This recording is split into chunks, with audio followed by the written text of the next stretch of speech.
Hello, everyone. Welcome to the Growing Your Dental Business podcast. Today, I'm excited to welcome David Harris, who is an embezzlement expert from Prosperident, which is the largest firm investigating financial crimes committed against dentists. David and I have been friends for a very long time, at probably more than a decade. We were kind of just recapping how long we probably have known each other. I think we met at SCN, maybe ADMC, but David is one of the kindest human beings I know. He's funny. He's really fun to hang out with. And I don't hang out with Canadians very often, David, but you're from Halifax, right? I am from Halifax on the east coast of Canada. And as soon as I say that, Jacqueline, people have two questions, and I'll answer them for you now. Yes, I play ice hockey, and no, that's not an anterior bridge. Well, and you have a son that plays hockey too, right? He's more of a basketball player. He has played some ice hockey, but Okay. he's a basketball and soccer player. Okay, basketball and soccer. I was trying to remember which sport. I know he's very, very good at what he does. And he's enormous. And the day he moved out and went to college, and somebody else had to feed him was kind of a bittersweet day in our house. That's nice. I know how it is when your kids leave home, and it's kind of bittersweet, but it's part of life, and that's what we do. We raise these independent kids to grow up and go out into the world, right? Exactly. And he was certainly ready. That's good. Well, let's talk a little bit about what you do. So you're a licensed private investigator, Yes. a forensic certified public accountant, Yes. as well as a certified fraud examiner. So I have to say, you do have the coolest job in dentistry. Well, it's got its moments, and everybody says, "Tell me the weirdest embezzlement story that you have," or tell me something really egregious that happened sometime, and I'll throw out a couple. One of the funniest moments for me was I got a call. Oh gosh, we're going back 6 or 7 years probably. This was an orthodontist on the East Coast. He practiced with another orthodontist. And he said to me, "We have this unwritten arrangement between ourselves where when patients pay in cash, we just put the money in our pocket and we don't tell the IRS."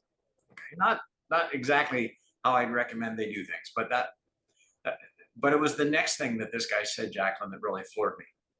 He said, "And the reason I'm calling you, David, is that I think my partner is stealing more than I am." Oh, interesting.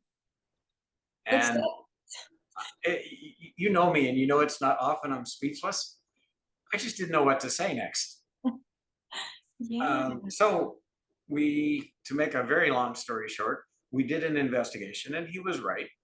The kind of differential amount that his partner had taken was about $300,000, Wow. which is big money. Right. And I will say that was one of the most artistically written reports we ever did, because we had to kind of dance around this elephant in the room called tax evasion. Yeah, for But sure. the guy got all his money back. And to answer the next question, no, they're not still partners. Yeah. Um, Yeah, for sure. That's a common business thing, I think. I feel like business in general, not necessarily even dentists, but I feel like sometimes partnerships go south. they do. And, a lot of our work, of course, is with the kind of conventional situation where you have a doctor who thinks that their office manager, their bookkeeper, or the receptionist, somebody's stealing from them. And that's probably 90% of our caseload. But the other 10 is doctors stealing from each other. And it's the one nobody wants to think about and maybe don't even want to talk about, but yes, it happens. It does happen. Uh, So do you think men or women are more susceptible to stealing, or do you feel like in this industry, I'm guessing it's women since they're more the office managers and the people managing the money, but if you're asking who's stealing, yeah, the overwhelming preponderance is female thieves. yeah. Not because men don't steal, but exactly what you said. The vast majority of people in administrative positions in dental practices are female. Right. But I don't think embezzlement itself holds a gender bias. In other words, if you normalize the amount of stealing to the number of people who occupy different positions in a dental practice, I think you'd find that a male administrator has exactly the same probability of stealing as a female. Yeah. Is there a common thread as to why people steal? People steal for two reasons, and I will call them need and greed. And needy thieves are people who have something going on in their life that's kind of put their back against the wall financially. The last call I took before you and I got together today was from the wife of a dentist who she and her husband have kind of suddenly come to the realization that their office manager probably has her hand in their cookie jar. And I talked to her for about 45 minutes, and one of the questions I asked her was, well, what do you know about the office manager's finances? And she said, well, she got divorced about a year ago, and has told me that she's had money problems since. And if you think about the economics of divorce, you start with two incomes supporting one household. Right. And then you move from there to the same two incomes supporting two households, and two sets of property taxes, and two of everything. And on top of that, you layer a bunch of attorney bills. So that's a case where the amount of income that used to keep a family afloat won't anymore.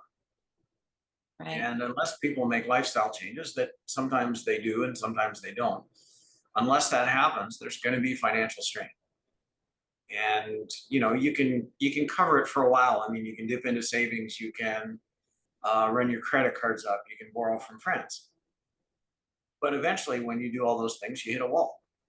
And some of the people who hit that wall, not all, but some of the people who hit that wall think that the way out is to steal money from their doctor. And that's what it looks like is going on here. So the first group is needy. The second group I call greedy. And greedy thieves, they're wired a little bit differently. They think that society's not rewarding them properly. And They feel entitled. They covet, they feel entitled. Yeah, very good description. Mm-hmm. And they steal what they think they should be paid in the first place. Got it. Classic greedy thief. Worked in a practice in Texas. She took it for $413,000. Wow. And she would do things like take a limousine to church. Or officially her pay was about $60,000 a year. She would buy front row concert tickets. So she plunked down $8,000 to see Beyonce and sit in the front row. Wow. And it's ego driven. Yeah. What this person really wanted was for her friends to be 412 rows back and see her sitting there in the front row and say, wow, she's got her act together. These people are often, they're narcissists, and they kind of have this ego deficit and they try to fill it with money. Yeah, that makes sense. That makes total sense. So one of the things that caught my attention when I was reading your bio is that you have the ability to understand the criminal thought process. How is it that you think like a criminal, David? You mean, how did I get there? Yes. Yeah. Well, I got in a little trouble in my teens.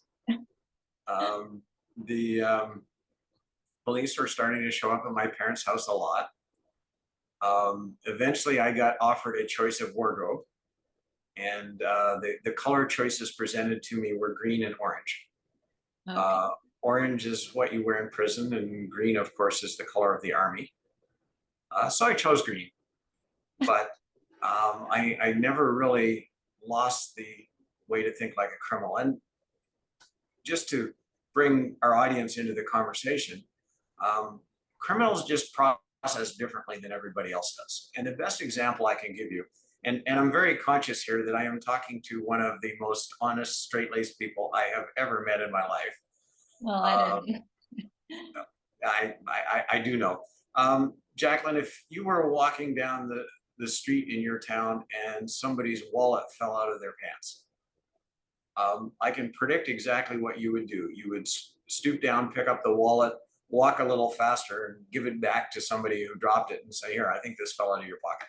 And that would be the extent of your thought process.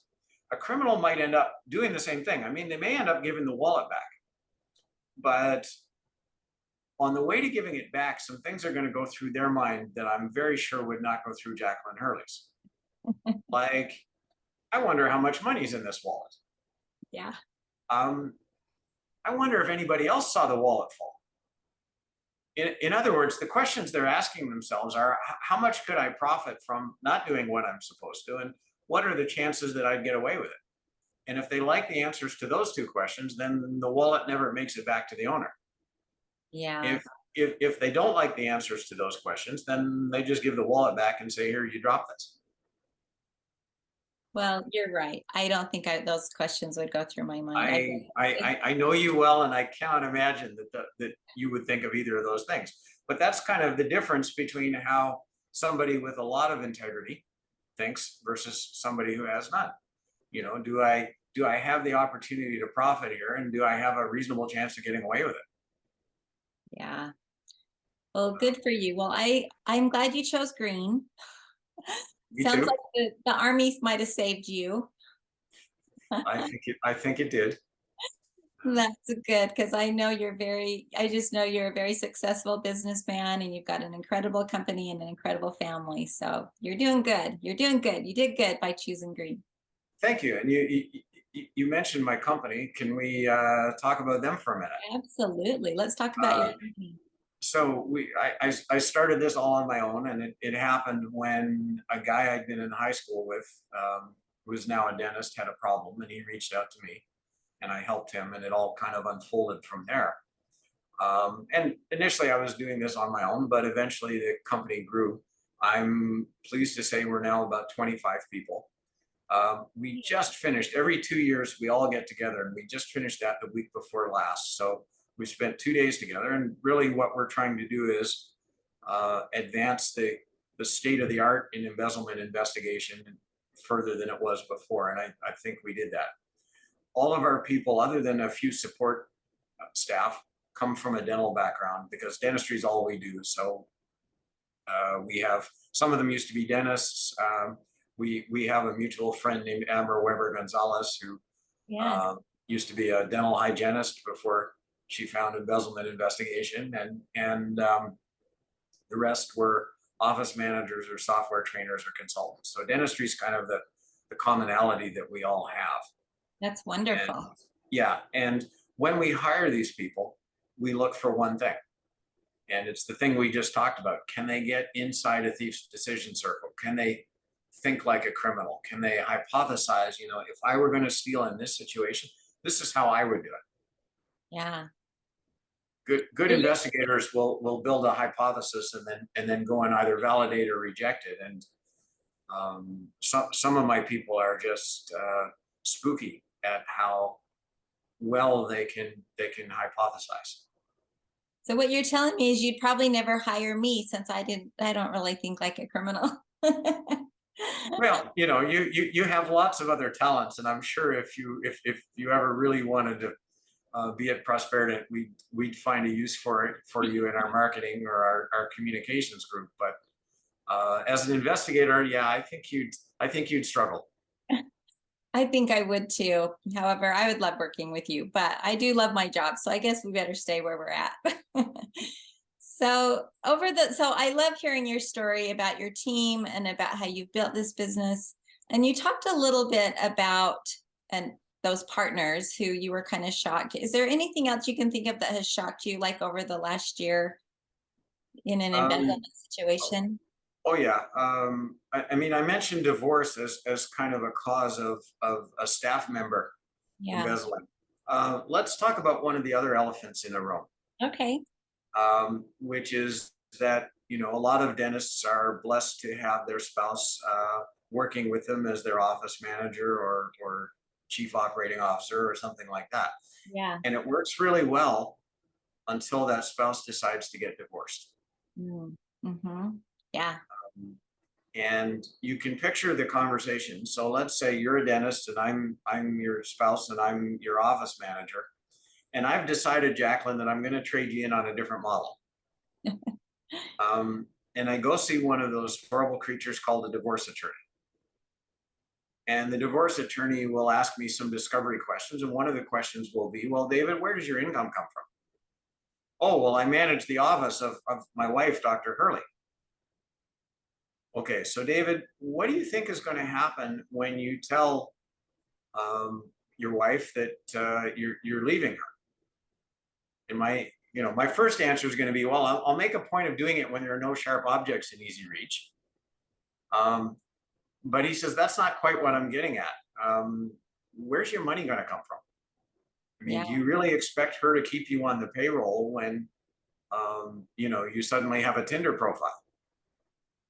Yeah. And my answer will be, well, no, I guess not.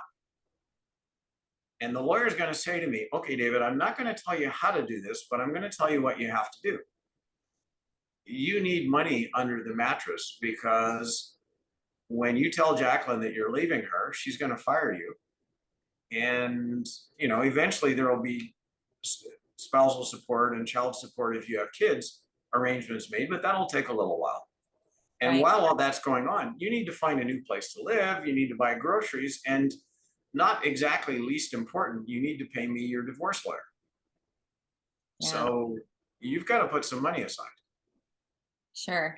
And I've had to break the fact to a number of dentists that they probably don't realize it yet, but their marriage is about to end. Yeah. That's unfortunate, isn't it? It, That's a it, it, hard it situation when is. your personal life is so tied into your business life. Creates a crazy scenario right there. It absolutely does. And I would never say to any dentist, don't, or dental spouse, don't work with your spouse. There are lots of, and I'm sure you've encountered them too. I mean, there are highly productive, highly functional dental couples out there. Sure. But it works in part because their economic interests are parallel Yeah. until they're not. Right. Well, and that's in any marriage in general. It It, works if you're, it, it yeah. is. The difference is, my spouse has a different career. So if one of us decided we were going to end things, then it doesn't really affect the livelihood of the other. Right. But that couple who work together, um, in dentistry or anywhere else, yeah, there's a, they're as I say, they're doing things under the assumption that their economic interests are parallel, Sure. and suddenly they're not. Put Yeah. another way, the safeguards, and we're probably going to talk about controls in a minute that a dental practice should have. I mean, nobody would think of applying those controls against their spouse. Yeah. Yeah. Well, let's talk about that. What are some of the Talk systems about that. a practitioner could put in place to lower? Um, I'm gonna now do that thing I do where I think like an embezzler, and I tell your audience how I would size up their practice if I were working there and planning to steal. And the first question I ask is really simple. Let's assume I'm now the office manager for Dr. Hurley. We're not married, and I wake up one morning and decide to steal. The first question I'm going to ask is this. Jacqueline has practice management software, and it tracks how much she bills each day, what the adjustments are, and what her collections are that day. And in the really simple world, those collections would equal bank deposits. Right. So one of the first questions I ask is, well, does Jacqueline monitor this? I mean, does she know how much money should be going in the bank according to her software? And if the answer to that is no, and I'm going to say that's probably the case in 85% of practices that we work with, Yeah. the doctor really doesn't monitor that at all.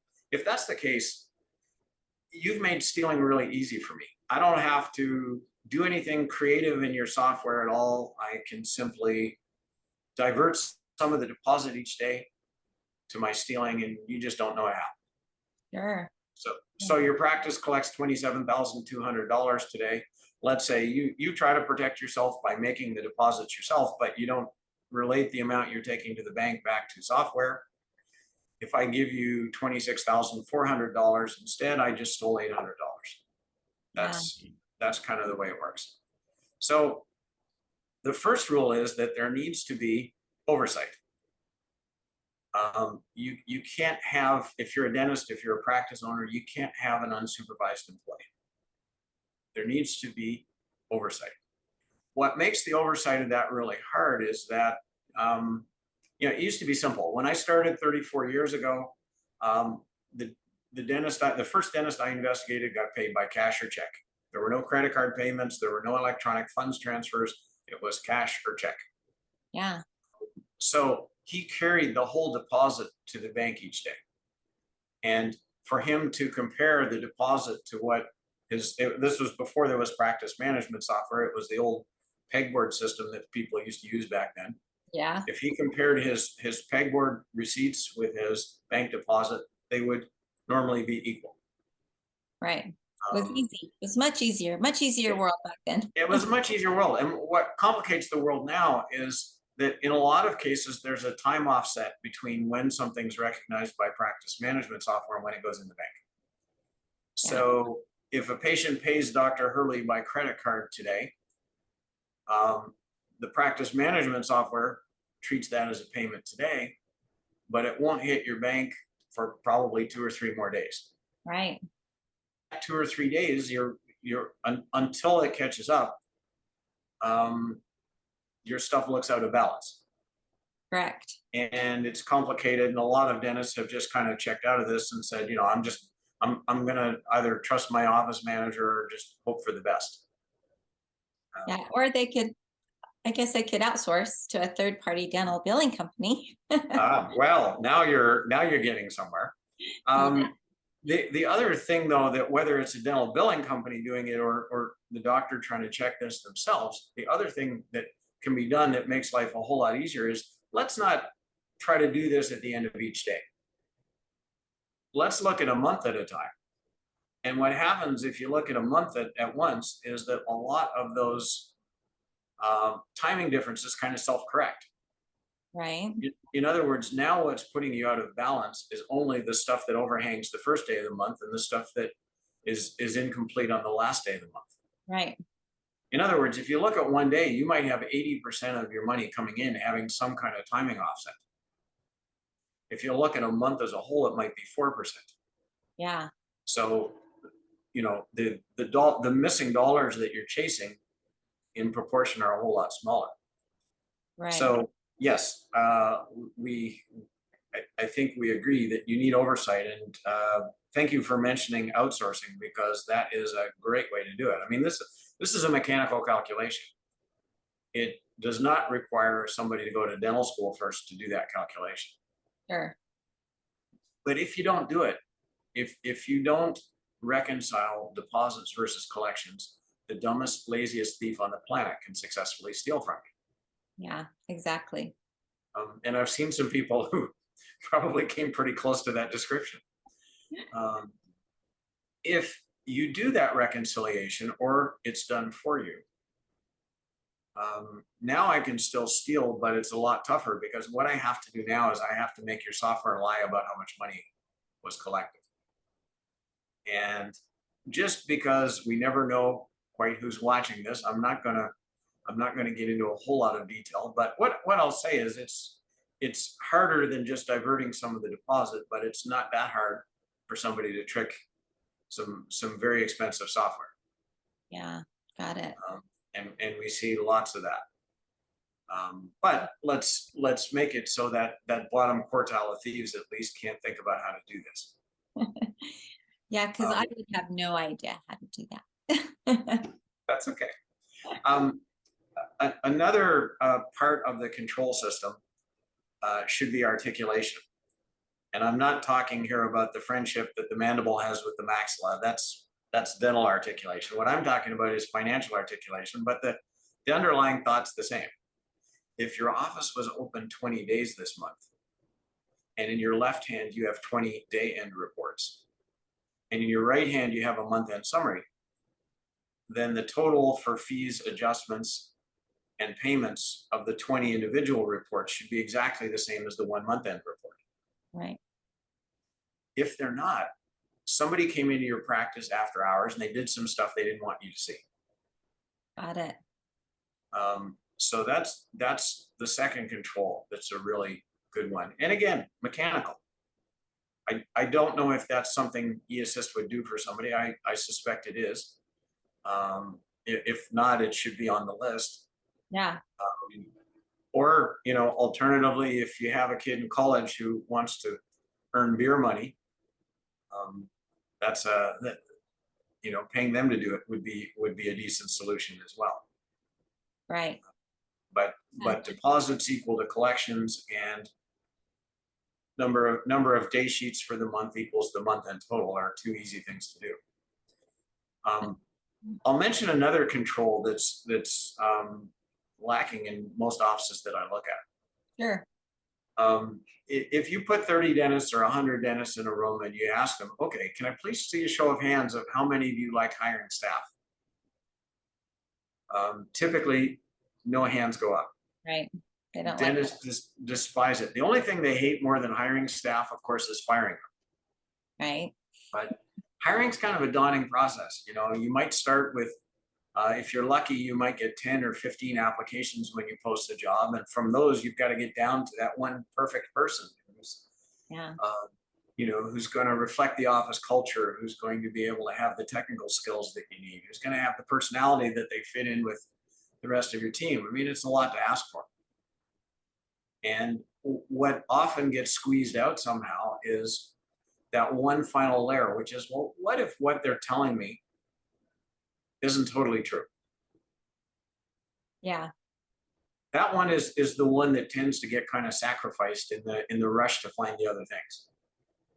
Right. You don't know if they're being honest or not. You're questioning. You have to be a little bit skeptical. I'm going to give you a really sobering statistic. So 70 million Americans, which is 1 in 4 adults, has a criminal record. 1 in 4. Wow. 1 in 4.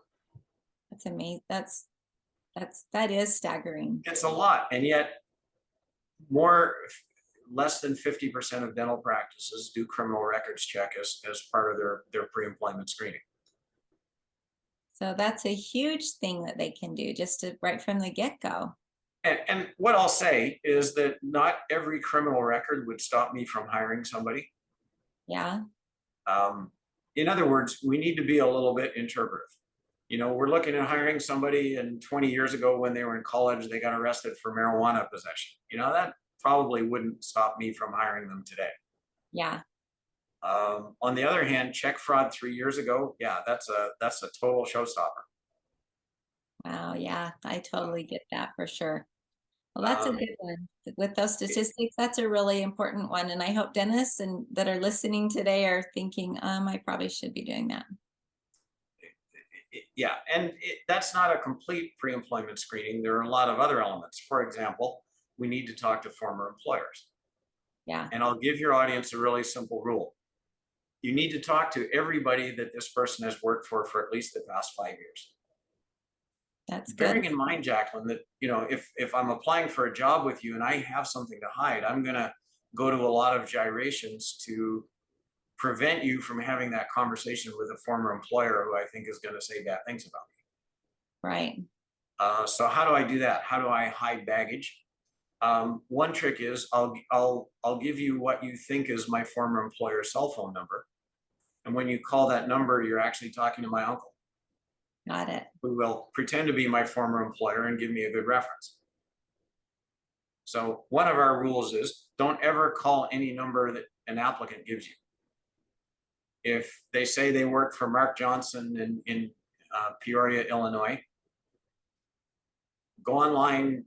Google's really cheap to use. Find Dr. Johnson's number, office number, call that, and then you're speaking to the former employer. Yeah. Yeah. No, that's great. Another thing I might do to hide baggage is pretend to be out of the workforce. So rather than giving you Dr. Johnson's information, I'll say I was traveling through Europe. The way to handle that, or I was out of the workforce because I was home with my kids. Right. Yeah. So how did you handle that?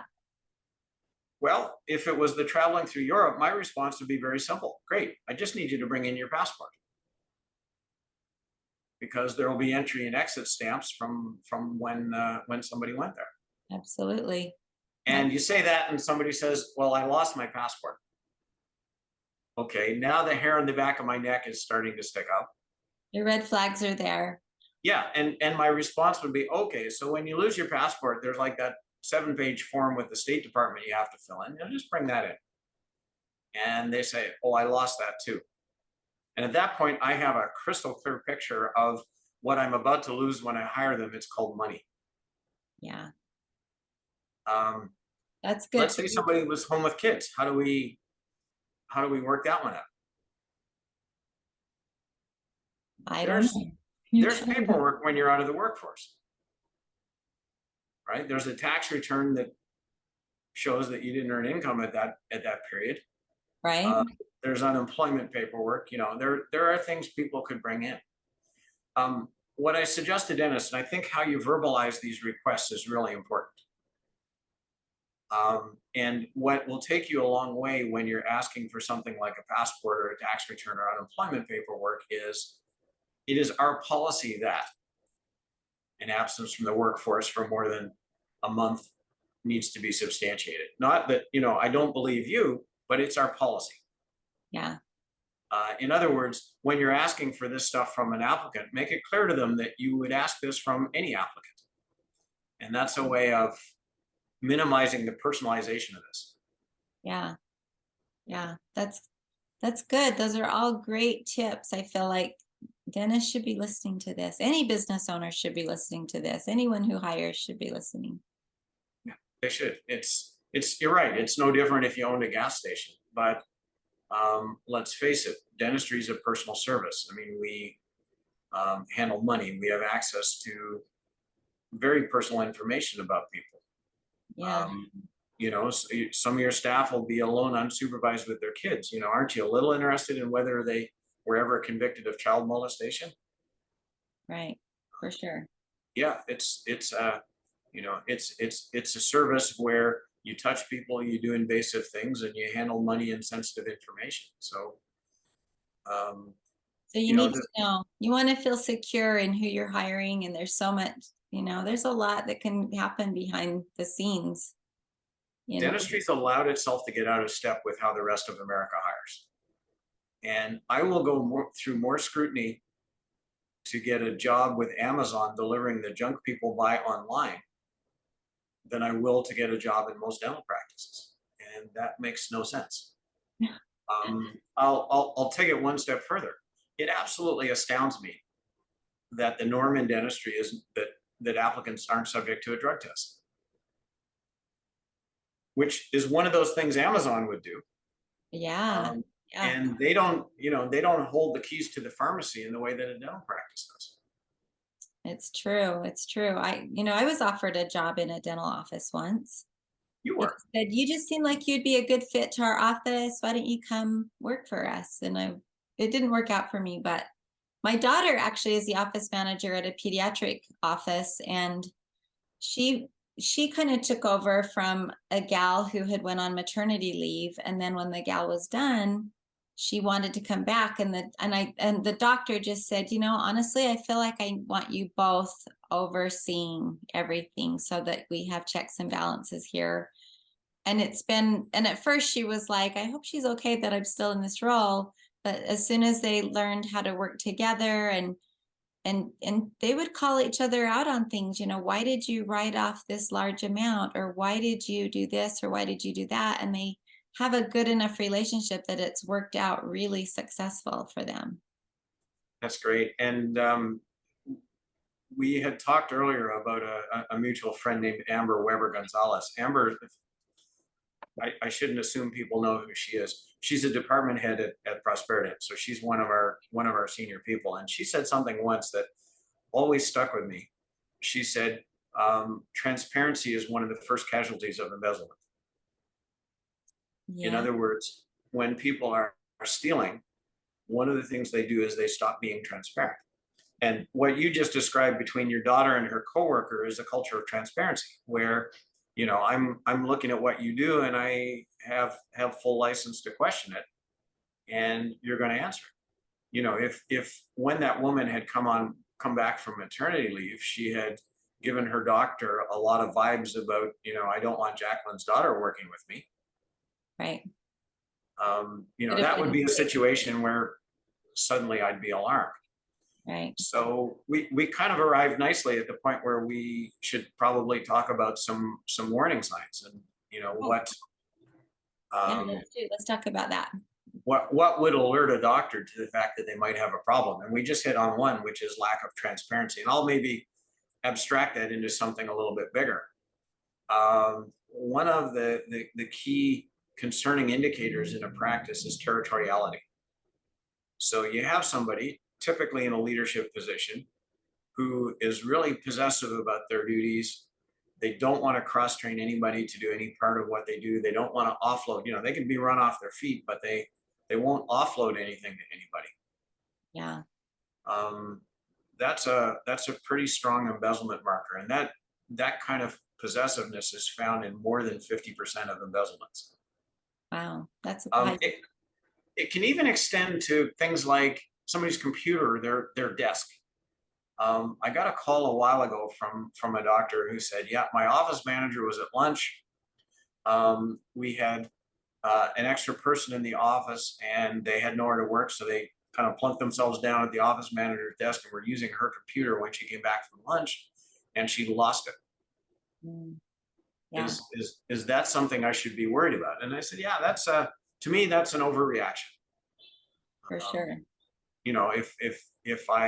if it really bothered me, I would probably just take the doctor aside and say, my personal stuff's in the desk. I've got a few things. I use the computer to get my personal email as well as the business stuff. I would prefer if you didn't just kind of hand somebody my desk without checking." But her reaction was way over the top, and yeah, it was concerning. So she had something to hide, obviously. Yeah, and even if she didn't, it's just that control thing. Yeah, This is my desk and my computer. No, they actually belong to the practice, and the doctor put them there for you to use. They're hers. right, right. But Yeah, it's that's a it's good, it's that's a that good headline. proprietary. Yeah, it is. Um, Other symptoms. I mean, we talked about some of the behavioral things earlier. That ego deficit. Of course, financial difficulties can push somebody into embezzlement. Right. Uh, some other things that we might see. Um, Concern about outside advisors, and you guys run into this. We get calls from eAssist team members with some regularity, and what they're dealing with is somebody in an office who would really rather not have eAssist there, Yeah. um, because that's a type of oversight, and it also is a form of offloading. Why don't people want to delegate when they're stealing? Because they have to have a certain number of pieces lined up. And as soon as you take one of those away, it might become harder to steal. The method they're using now might not work anymore. Right. Um, when I talk about people's duties in a practice, I say there are 5 functions that have to happen before a dentist gets paid. The first is that somebody has to enter treatment into practice management software. And my unvarying recommendation is that's a clinical responsibility. That's not something that should be done in a front desk. So doctor assisted hygienist should be entering treatment, never front desk. So treatment gets entered, and then you have 4 more things that happen. Somebody receives the payment, somebody records it in practice management software, somebody balances collections to deposits, and somebody makes the deposit. So you've got receive, record, balance, deposit. Right. And my unvarying advice to a practice owner is nobody should do more than 2 of those, and the 2 shouldn't be consecutive. Oh, that's So good advice. whoever receives shouldn't record. Whoever balances shouldn't deposit. Yeah, Uh, and the thing I like about eAssist is you guys step right in the middle of that, we do. because you record, Right. and instantly that takes everybody's security up a lot. Yeah, I think, and I know I've seen, some of our success consultants concerned, they've come across a practice that they're concerned with. on how they're handling the money or the financials. And Yeah, and a lot of times it's the pushback they're getting from the office manager. And if I'm a salaried office manager and my doctor comes to me and says, you know what, David, I know you're struggling to stay on top of the workflow right now, and I'm going to get you some help. I'm going to, eAssist is going to take over a couple of your functions, but it's not like I'm going to take what I pay them out of your compensation. right. You're still going to get paid the same. I mean, the rational employee at that point says, that's great. For sure. I've got some projects that I just couldn't quite get to because I'm buried under the day-to-day stuff, and there are some things I need to do, and this will free me up to do them. Yeah. This should be a positive. When I say, well, no, actually, I don't really trust the assist. I think they're only going to screw it up. I'm the only person who can do this, right? That's a little less rational. Yeah. Yeah, for sure. That is the red flag for sure. How many dentists do you think are affected by embezzlement each year? Numerically, it's around 8 to 10,000 dentists in the United States. Wow. Um, the chance of a dentist getting stolen from in their lifetime is probably about 70%. Wow, that's high. That's a high number. It's not something that people can say, this affects a small fringe of the dental population. This is a mainstream problem. Yeah, it is. It's absolutely a mainstream problem. Well, dentists are lucky to have you. I'm excited to share your contact information today, David. The best way to get a hold of you, you said you were telling me before we started that individuals could call in, doctors could call in if they're concerned, talk to your team. That number is 888-398-2327. Or they're welcome to come to your website, which is www.prosperident, which is behind your head there, .com. You can look at the spelling there behind him on his backdrop. So we're excited. Did you have anything else that you want to add? Parting thoughts before we wrap up today, David? One of the biggest emotions I get from doctors when they call me is regret that the symptoms have been there for 6 months or 9 months or 5 years and they didn't deal with them. I am always happy to have a confidential, no obligation conversation with any dentist who is worried about their practice. What we also didn't talk about, because so far we've been talking about the problem and maybe some symptoms. Right. I want to mention to the audience that we do investigations, which is a big part of what we do. And that's where we're looking in the past to see what has happened in your practice. But it's just like dentistry. If you want to spend the least money in your lifetime on your teeth, what your dentist is going to say is get to be really good friends with your toothbrush and your dental floss, Sure. and come in to see us every 6 months for a cleaning and a checkup. Because prevention is cheaper and less invasive than dealing with your mouth if you neglect it. Right. And I'll say exactly the same thing here. We offer a great service called Owner Proactive Strategies, where we help dentists put the systems in place that will protect them. That's And great. it is so much cheaper and involves so much less stomach lining to do that than to call us after it's happened and have us go around with the broom and the dustpan and try to clean up the mess. Well, that's great. I didn't realize you had that form to help them prevent a prevention system in place. That's great. I think any dentist would want to take advantage of that. Well, again, you can brush and floss, or you can deal with root canals. Yeah. You can put systems in place, or you can have your office be a major crime scene.